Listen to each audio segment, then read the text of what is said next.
झी24 उघड केलेल्या पुणे जमीन गैरव्यवहार प्रकरणातील आरोपी शीतल तेजवानी हिला पुणे पोलिसांनी अटक केली असून तिला उद्या कोर्टात हजर केलं जाणार आहे। वरिष्ठ पोलीस अधिकाऱ्यांनी या संदर्भात माहिती दिली आहे। शीतल तेजवानीची सखोल चौकशी केली जाईल आणि त्या आधारे पुढील कारवाई केली जाईल असं पोलिसांनी सांगितलेलं आहे।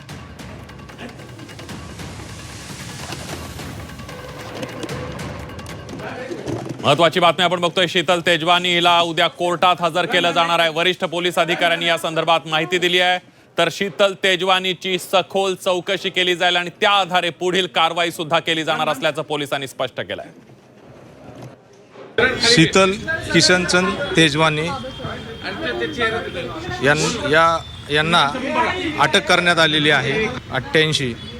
43 एकर जागा बॉटॅनिकल सर्वे ऑफ इंडियाच्या ताब्यात असताना, शासनाच्या मालकीची असताना त्याच्याबद्दलचा खरेदी विक्रीचा व्यवहार करण्यात आला आणि त्या अनुषंगाने त्यांना अटक करण्यात आली आहे आणि पुरेसे पुरावे मिळाल्यानंतर त्यांना अटक करण्यात आली।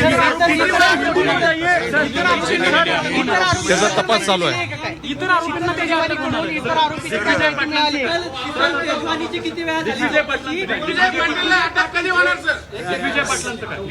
आता तेजवानी यांचा तपास चालू आहे। त्यांच्या तपासात जे जे मुद्दे बाहेर येतील त्या